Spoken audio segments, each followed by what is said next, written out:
सर्व मित्रमैत्रिणींनो नमस्ते. आणि सध्याच्या दिवसात विशेषतः नमस्ते म्हणजे असा नमस्ते आपली खास भारतीय पद्धत. मला हे नेहमीच जाणवलेलं आहे की या एका नमस्ते शब्दामध्ये ब्रह्मांड भरलेलं आहे. हा जो नुसता एक नमस्ते हा शब्द आहे, या शब्दाचा अर्थ माझ्यातलं ईश्वरत्व तुमच्यातल्या ईश्वरत्वाला वंदन करत आहे. म्हणजे माणसातलं खऱ्या अर्थाचं ये हृदयीचे ते हृदय घातले असं हृदयाचं नातं खरं, तसं नातं घेऊन आपण मैत्रीपूर्ण संवाद सुरू करतो म्हणून असतं नमस्ते. काही जणांनी असं पण म्हटलंय की माणसाच्या मेंदूचा उजवा भाग आणि डावा भाग, तर जणू ते दोन्ही जोडून आपल्या मेंदूला म्हणजे कामकाजाला परिपूर्णत्व आणणारं हे नमस्ते आहे. आणि जगाच्या दृष्टीने सध्या एक ताणाचं दुःखाचं कारण ठरलं, पण अचानक मग नमस्तेला एक सांस्कृतिक मूल्य प्राप्त झालं आहे की शेकहँड म्हणजे प्रत्यक्ष स्पर्श टाळा, सोशल डिस्टन्स ठेवा. कारण हा जो कोरोना व्हायरस आहे हा साधारण 6 फुटापर्यंत जाऊ शकतो आणि तो हवेमध्ये टिकू शकतो, असा धोकादायक कोरोना व्हायरस आहे. तेव्हा सर्व मित्रमैत्रिणींना नमस्ते.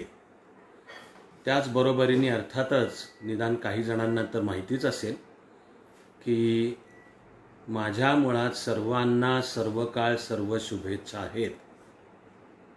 पण गणितामध्ये जसं म्हणतात इन्फिनिटी प्लस 1, तसा हा कोरोना व्हायरस बाधित कालखंड आपल्यामुळे सगळ्यांनाच एकमेकांना सतत शुभेच्छा असण्याचा आणि त्या व्यक्त करण्याचा आहे.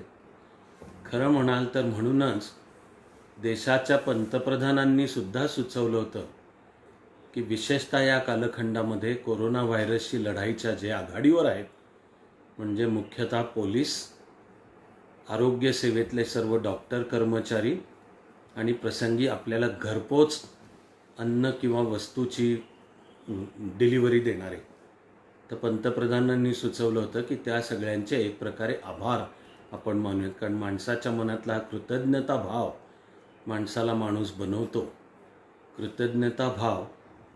कृतज्ञता भावालाच आकर्षित करतो.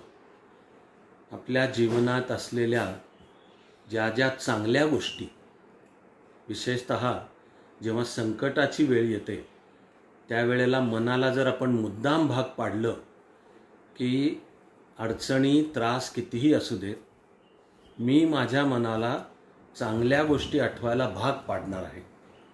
त्याला म्हणतात काउंट युअर ब्लेसिंग्स. तर काउंट युअर ब्लेसिंग्स हा एक प्रकारचा मानसिक दृष्टिकोन पण आहे.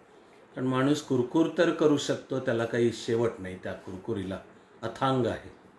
पण अडचणीच्या, दुःखाच्या, संकटांच्या वेळांना जर आठवलं की अरे अशा काळामध्ये माझे ब्लेसिंग्स कोणते आहेत, तर उलट आपण त्याचे आभार मानून अडचणीचं रूपांतर संधीत करू शकतो.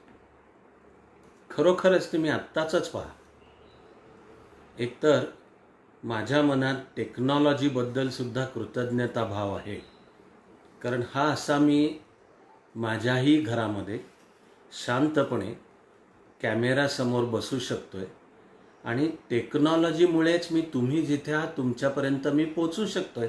केवढी कृतज्ञता वाटते मला. मी या टेक्नॉलॉजीबद्दल कृतज्ञ असतो कारण माझ्या मनातल्या शुभेच्छा तुमच्यापर्यंत पोचवायची मला त्यामुळे संधी मिळते.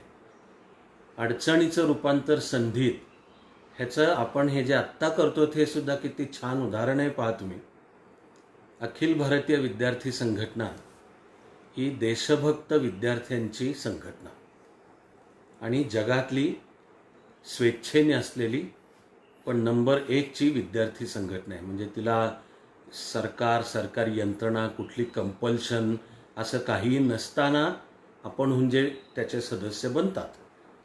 आणि विद्यार्थी परिषदेचा सुद्धा मुख्य संदेश, मुख्य संस्कार, मुख्य शिकवण काय, हा आपला भारत देश आणि आपल्या परीने त्याकरता आपण काम करायचं.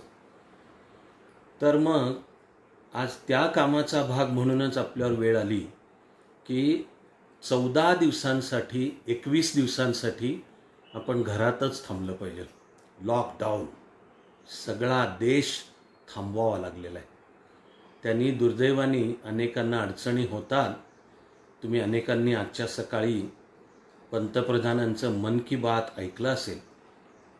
पंतप्रधानांनी आज हे बोलून सुरुवात केली, म्हणाले मी क्षमा मागतो विशेषतः गोरगरिबांची. तुम्ही खरंच विचार करा की देशाचा पंतप्रधान क्षमा मागतोय. हे सांगतात पंतप्रधान की आपल्याला घरात थांबणं आवश्यक आहे, कृपया सहकार्य करा.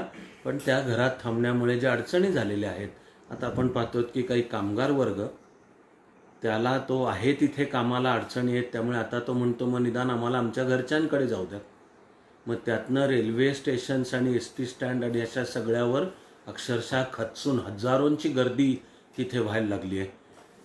त्या सर्वाला उद्देशून देशाचे स्वतः पंतप्रधान म्हणतात की मी क्षमा मागतो. तुम्ही लक्षात घ्या किती मोठी गोष्ट आहे. पंतप्रधान म्हणतात मी क्षमा मागतो, तुम्हाला त्रास होतो याबद्दल, आणि सहकार्याची ते विनंती करतात. म्हणजे हुकूम नाही आहे तिथे, आदेश नाही आहे किंवा आपल्या पदाचा रुबाब सांगून असं जणू बोट दाखवत वॅगिंग फिंगर म्हणतात त्याला, असं नाही. ते म्हणतात मी क्षमा मागतो पण सहकार्य करण्याची आवश्यकता आहे. तर असं सहकार्य आपण सगळेच आपापल्या परीने करत असूच. आणि त्यामध्ये मग विद्यार्थी परिषदेला ही कल्पना सुचली की रोजच्या एका वेळी ठरवून आपण सगळे सायबर स्पेसमध्ये एकत्र भेटू, एकमेकांशी आपण संवाद, म्हणजे ज्याला मी अडचणीचं रूपांतर संधीत करणे. तिकडे देशाच्या पातळीला पंतप्रधान या अडचणीचं रूपांतर, मला असं वाटतं की संधीत, म्हणजे देशाची एकात्मता वाढवणे. या जागतिक संकटासाठी सामना करायला देश कसा एकत्र येतो आणि जगासमोर सुद्धा काही आदर्श दाखवून देतो, अशी पावलं. आणि आपलं प्रत्येकाचं भारतीय नागरिक या नात्याने काम आहे की आपण आपल्या परीने त्याच्यामध्ये कशी भर घालू शकतो. तर हे एक छोटंसं त्यातलं की विद्यार्थी परिषदेला सुचलं हे की रोज आपण एका ठराविक वेळी फेसबुक लाईव्ह करू. आणि मला आनंद आहे, मी आभारी आहे विद्यार्थी परिषदेचा की अशा रीतीने तुमच्याशी बोलण्याची मला त्यातून संधी मिळालेली आहे. हेच आहे अडचणीचं रूपांतर संधीत करण्याचं. आपल्या सगळ्यांच्या समोर प्रचंड मोठी अडचण उभी राहिलेली आहे, यात तर काही शंका नाहीच. साधारणपणाने डिसेंबरच्या शेवटाकडे पहिल्यांदा चीनमधून यायला लागल्या बातम्या की असे काही वेगळ्या प्रकारचे रुग्ण वुहानमध्ये मिळत आहेत. त्यानंतर तो व्हायरस कुठल्या प्रकारचा हे सापडत नाही आहे. म्हणूनच हा रोग का होतोय, का पसरतोय हे कळू शकत नाही. त्यामुळे त्याच्यावर उपाययोजना करायची झाली तर औषध काय द्यायचं असं मेडिकल कम्युनिटीला सुद्धा निश्चितपणे सांगता येत नाही आहे. मला लक्षात आहे की ते माझेही दिवस होते इथे महाराष्ट्रामध्ये MPSCचे आणि पुण्या मुंबई सकट दिल्लीमध्ये UPSCचे इंटरव्ह्यू घेण्याचे. आम्ही त्या इंटरव्ह्यूमध्ये सुद्धा कोरोना व्हायरसची चर्चा करत असू. मला सर्व प्रवासांमध्ये क्रमाक्रमाने ताण वाढत गेलेला जाणवला. मला एके दिवशी एअर इंडियाच्या विमानामध्ये एक चीनी दिसणारा प्रवासी होता की ज्याच्या तोंडाला मास्क होता. तर विमानातल्या सगळ्या प्रवाशांनी विमानातनं खाली उतरून आम्हाला या विमानातनं जायचं नाही आहे असं केलं. म्हणजे पॅनिक किंवा अफवा. आणि त्या तर तऱ्हातऱ्हांच्या खूपच पसरत आहेत सायबर स्पेसमध्ये. त्या माझ्या कामाचा, माझ्या शिकण्याचा भाग म्हणून त्या मी सुद्धा पाहतोय. पण अशी एक अजब भयानक वेळ सगळ्या जगावर आलेली आहे. त्यामधून अर्थातच एक पॅनिक तयार होऊ शकते. त्यामधून कुठल्याही प्रकारच्या अफवा आणि त्यातल्या कशावर विश्वास ठेवावा कशावर नाही माणसाला कळेन असं होतं. आणि त्यातून ताण वाढतो. त्याला इंग्लिशमधला शब्द आहे ट्रॉमा. आणि या वेगवेगळ्या प्रकारच्या ट्रॉमांचा आपल्या मनावर सुद्धा परिणाम होतो. काही ठिकाणी माणसं चिडचिडी बनतात, इरिटेटिंग बनतात. काही छोटे छोटे आवाज यांचासुद्धा चिडचिडीचा हे चालू होतो. आणि देशाची तयारी करण्याच्या दृष्टीने मग आपल्याला क्रमाक्रमाने सरकारला सुद्धा जी पावलं केंद्र आणि राज्य दोन्ही ठिकाणी उचलावी लागलेली आहेत, तिच्यामध्ये मग पहिल्यांदा दक्षतेचे इशारे आणि मग गांभीर्य मात्र चालू झालं की जेव्हा महाराष्ट्रामध्ये आदेश काढण्यात आला 31 मार्चपर्यंत सगळं बंद.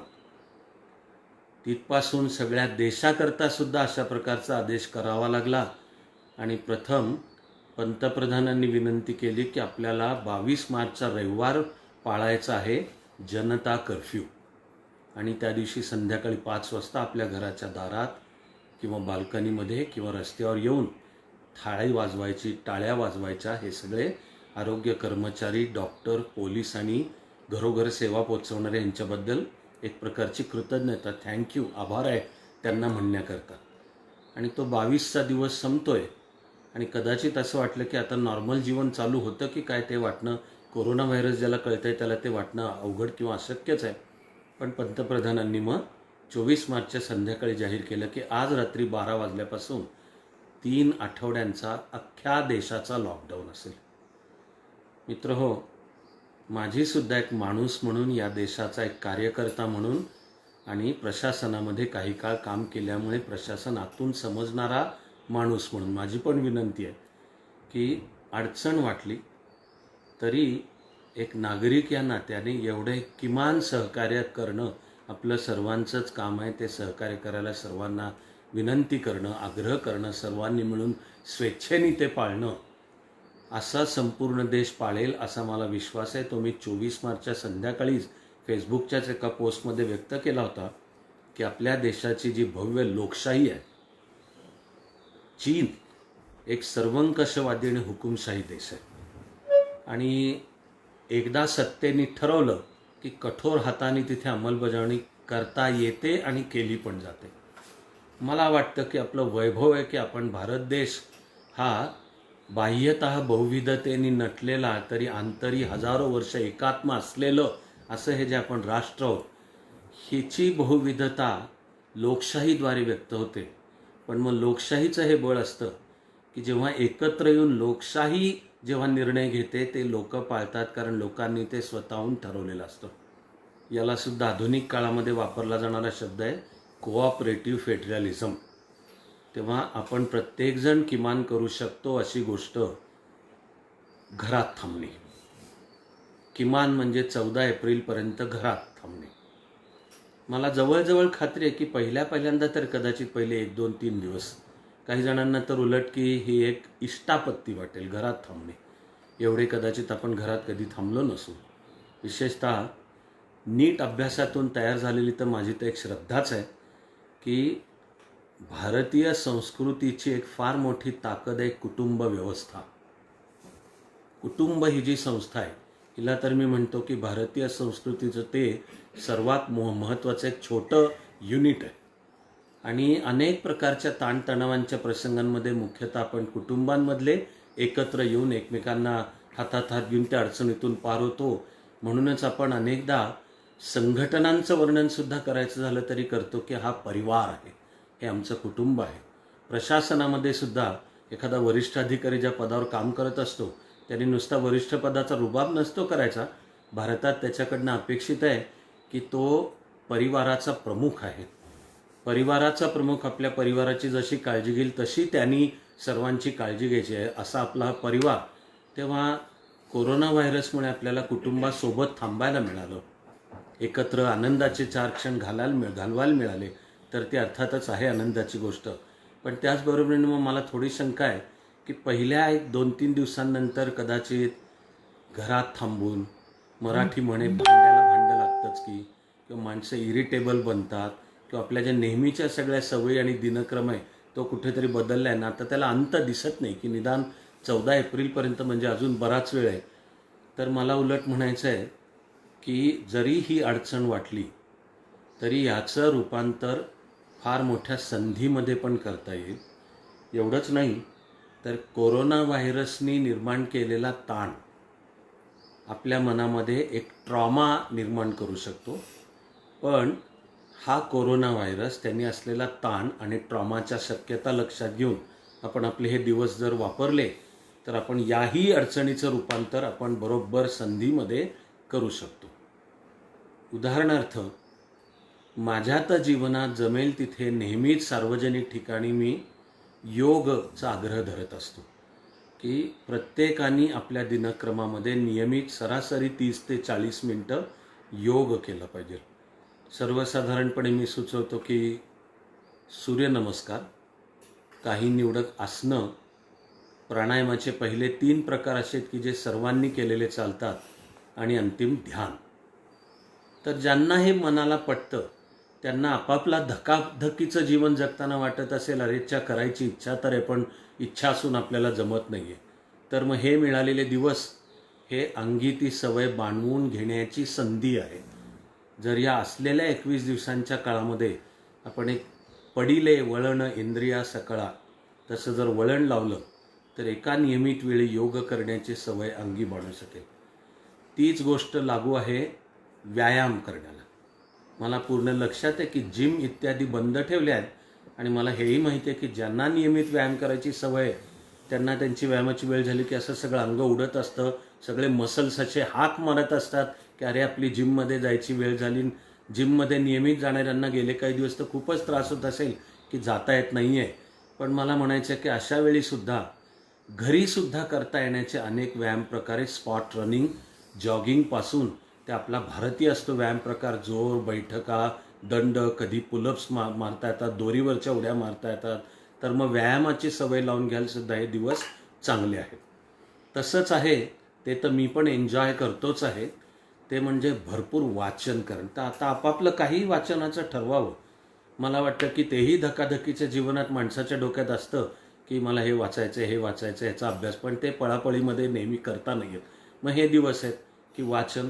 कोणी मला सुचवलं ज्ञानेश्वरीचा अभ्यास, कोणी म्हणालं भगवद्गीतेचा अभ्यास, इथपासून ते कुठलंही असू दे ना, आपलं आवडीचं वाचन, की समजा मराठीमध्ये प्रत्येक मराठी माणसाने वाचलं पाहिजे असं ज्ञानेश्वरापासून ते मी म्हणतो कवी ग्रेस यांच्यापर्यंत मराठी साहित्याला फार मोठी परंपरा आहे. तर मग ते वाचण्याचे हे दिवस आपले असू शकतात. असा वाचनाचा काळ आहे. त्यानंतर आहे संगीत. मी मित्र खरंच अनुभवातून तयार झालेल्या श्रद्धेतून तुम्हाला सांगतोय की संगीतामध्ये एक जबरदस्त ताकद आहे. संगीत माणसाला कुठल्याही मूडमधनं बाहेर काढू शकतं आणि कुठल्याही मूडमध्ये घालू शकतं. कोणतंही संगीत, तिथे देशादेशांच्या आणि संस्कृतींच्या मर्यादा नाहीत. पण पुन्हा मी अनुभवाने सांगतोय की विशेषतः सर्व प्रकारचं भारतीय शास्त्रीय संगीत, आणि त्याचे मुख्य 2 प्रकार आहेत प्राचीन काळापासून आपल्या इथे. एकाचं नाव हिंदुस्थानी क्लासिकल आणि दुसऱ्याचं नाव कर्नाटक संगीत. हे दोन्ही वेद काळापासून चालू असलेले शास्त्रीय संगीताचे प्रकार आहेत. आणि यावर तर जगभर संशोधन जसं योगावर चालू आहे, जसं ओंकाराच्या उच्चारावर चालू आहे, तसं शास्त्रीय संशोधन भारतीय संगीतावर सुद्धा चालू आहे की त्यामध्ये हीलिंग पॉवर आहे. संगीतामध्ये माणसाला शरीर आणि मनाच्या पातळीला बरं करण्याची शक्ती आहे. आता तर आयुर्विज्ञान, मेडिकल सायन्सनी सुद्धा सांगितलं आहे की शरीर आणि मनाचा थेट संबंध असतो. मेडिकल सायन्समध्ये त्याला वापरला जाणारा शब्द आहे सायकोसोमॅटिक. तर अशा सायकोसोमॅटिक गोष्टींवर भारतीय शास्त्रीय एकूणच संगीत आणि त्यामध्ये विशेषतः भारतीय शास्त्रीय संगीत उपचार करतं. त्यामुळे मग हे संगीत भरपूर ऐकणे याची सुद्धा ही संधी आपल्याला असू शकते. माझ्या परीने मी एक छोटीशी हाक देऊन एक सुरू केलंच आहे. ते मला वाटतं की आपापल्या ठिकाणी आपण प्रत्येकजण करू शकतो. ते म्हणजे आम्ही या अडचणीच्या काळात देशासाठी आम्ही काय करू शकतो अशी एक छोटीशी तरी गोष्ट. तर मला वाटतं की एरवीच्या जीवनात जसं आपण अनेकदा म्हणतो की एक झाड लावा तर तुम्ही देशकार्य केलं, तसं आत्ताचे दिवस आहेत की आपण जर आपल्या सोयीनी आपण शास्त्रशुद्ध पद्धतीने आणि नीट डॉक्टरांच्या मार्गदर्शनाखाली रक्तदान आपण जर केलं तर कुठेतरी कोणातरी माणसासाठी मी माझ्या रक्ताचा उद्या उपयोग होणार आहे असा आपण वापर करू शकतो. त्यामुळे असं छोटीशी कृती आपण सगळ्यांनी मिळून करूयात अशा मी सर्वांना सर्व काळ असलेल्या शुभेच्छाही सांगतो. विद्यार्थी परिषदेलाही या सर्व शुभेच्छा व्यक्त करतो. आपण एकत्र सर्व काम करूयात असंही सुचवतो. आजच्या दिवसात इथे मला वेगवेगळ्या माध्यमांच्या मधनं 3 प्रश्न पाठवण्यात आलेले आहेत. तर मी माझ्या परीने थोडक्यात त्याचं उत्तर तूर्त द्यायचा माझे प्रश्न वाचून झालेत. आणि मित्रहो, त्यातले एक एक प्रश्न तर स्वतंत्रपणे त्यांच्यावर 2 तासाचं सत्र घ्यावं असे आहेत. आजच्या वेळेची मर्यादा पाहता मी तुमच्याशी ते अगदी थोडक्यामध्ये सांगेन. एक प्रश्न आहे, तरुण युवकाला किंवा युवतीला शिक्षण घेऊन सुद्धा नोकरी न मिळाल्याने बेरोजगारीला सामोरं जावं लागतं आहे. अशा अडचणीचं संधीत रूपांतर कसं करता येईल? तर ही अडचण हृदय पिळवटून टाकणारी आहे. मी तुम्हाला आजच्या वेळेच्या मर्यादेमध्ये 2च मुख्य मुद्दे सांगतो. पहिल्या मुद्द्याला आयुष्यभर मी नाव दिले त्रिसूत्री. त्रिसूत्री म्हणजे तू तुझं जीवन कसं घडव. तर पहिलं सूत्र आहे, अरे तू स्वतःला ओळख, तुझ्या आत डोकावून पहा, स्वतःला ओळख. दुसरं सूत्र आहे, तुझं जीवनातलं क्षेत्र त्यानुसार.